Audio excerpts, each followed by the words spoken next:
অর্জুন গাছ একা ছিল ওই মাঠে।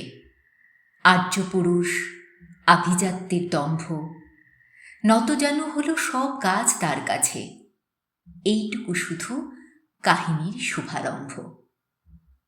কোথা থেকে এলো কৃষ্ণচূড়ার বীজ? যুবতী হলো সে কয়েক বছর পরে। সাঁওতালি মেয়ে, খোঁপায় তীব্র লাল। অর্জুন তাকে চাইল আপন করে। নতজানু হবে এমন মেয়ে সে নয়। বসন্তে সে তো একাই নিজেই সাজে।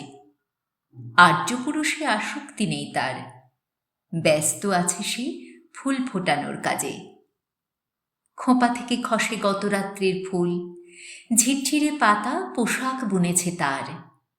অর্জুন সে যে আর্যপুরুষ, ভাবে সব সুন্দরে একা তার অধিকার।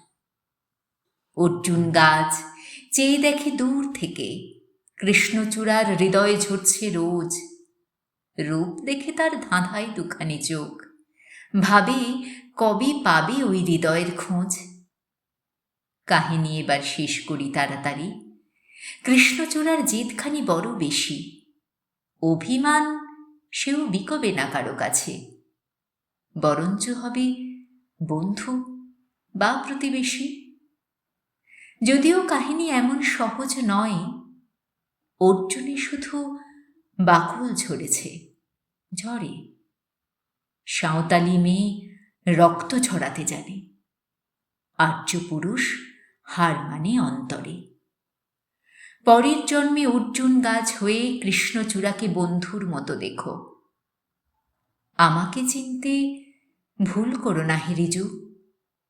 রক্ত ঝরালে বাকল খুশিয়ে ডেকো।